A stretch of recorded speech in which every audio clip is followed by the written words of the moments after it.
When the Madison family set out for their annual fall picnic, they had no plans to stop by a lake. It wasn't even on the map, but the GPS suddenly malfunctioned, pulled them off the road, and behind the trees a perfectly round body of water appeared, smooth, mirror-like, with no traces of people anywhere around. The dog, an old ginger retriever named Brick, was the first to sense something was wrong. His fur stood up along his back.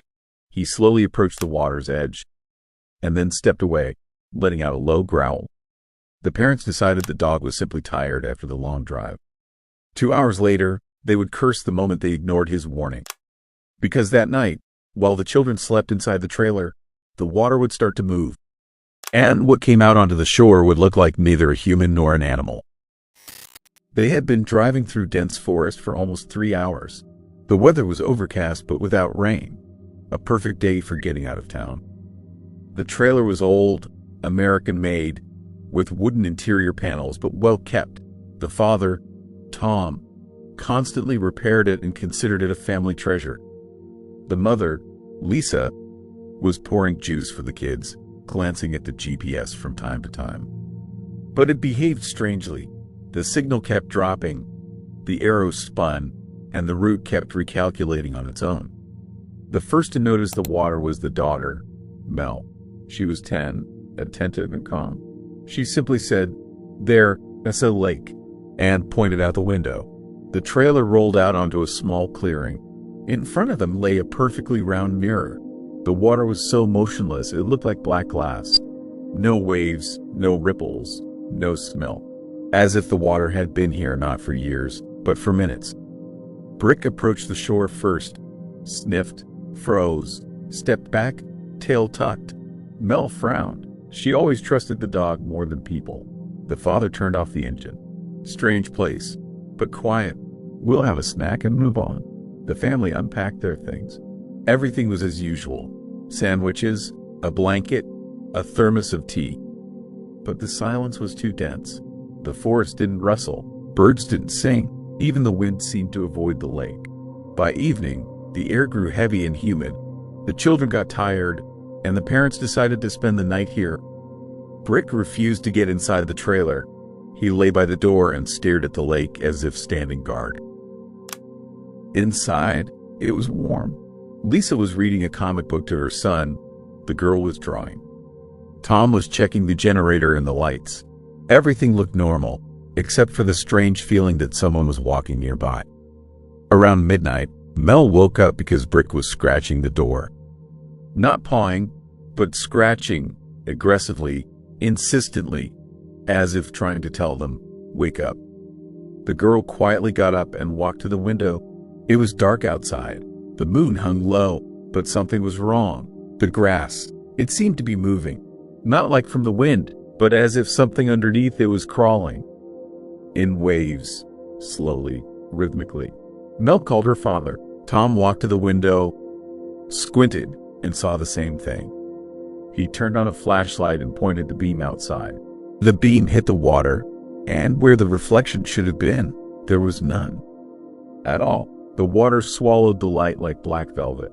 And in that pitch darkness, something was moving. Vertical shadows, dozens of them, quiet, elongated, slow. Shapes, with no heads, with no faces. Tom quietly turned off the flashlight so they wouldn't give themselves away.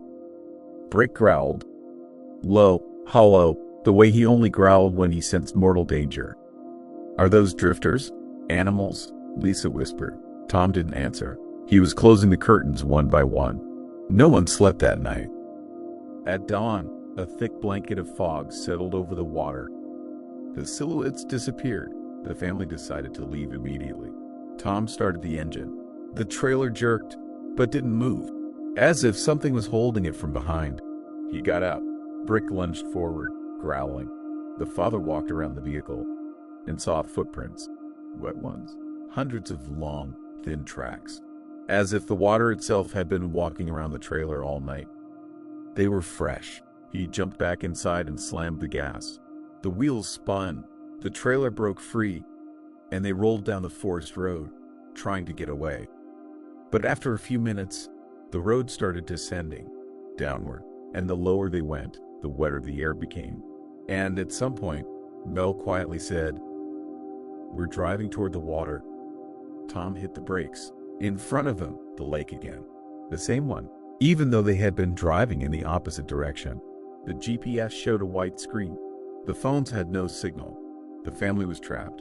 And while the parents tried to figure out what was happening, Mel noticed movement near the shore. The same figure.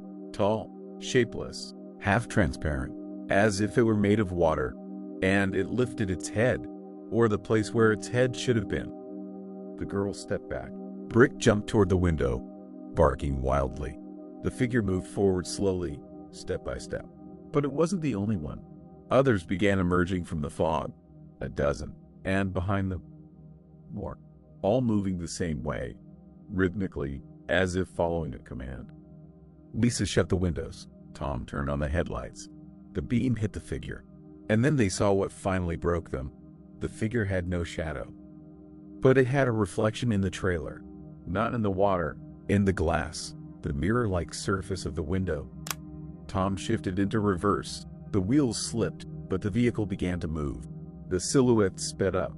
They weren't running, they were gliding. The family broke onto a narrow road and drove away from the lake. But the farther they went, the stranger the area became. The road became damp. The sounds began to fade. And at one moment, a loud crunch came from under the trailer, as if they had driven over a roof. Tom stopped abruptly. He looked out the window and saw black fragments under the water. They were standing on the surface of the water. Not on a road, on water. The trailer stood on a thin film of surface tension, as if the water was holding it up. Beneath them, a city, enormous, sunken, buildings, streets, cars, all submerged, and hundreds of figures, the inhabitants of that city, standing on the bottom, staring upward. They had no faces, but they seemed to see the family. Brick howled, loud and desperate. Tom hit the gas. The trailer lunged forward. Water chased after them, tearing apart the surface. Figures beneath the water began reaching toward the trailer, like thousands of hands. The thin membrane of water they were driving on started cracking. The city sank deeper. The figures drew closer, and just when it seemed the vehicle would fall through, a patch of real land appeared ahead. The trailer burst onto the shore. The water behind collapsed, folding inward. The lake vanished, as suddenly as it had appeared. Silence returned. The family didn't say a word the entire way home. The GPS came back to life only 40 minutes later, when the forest was far behind them. None of them ever returned there. But sometimes, when the house gets too quiet at night, Mel wakes to Brick growling softly at the window, at the place where only darkness reflects back. Like water?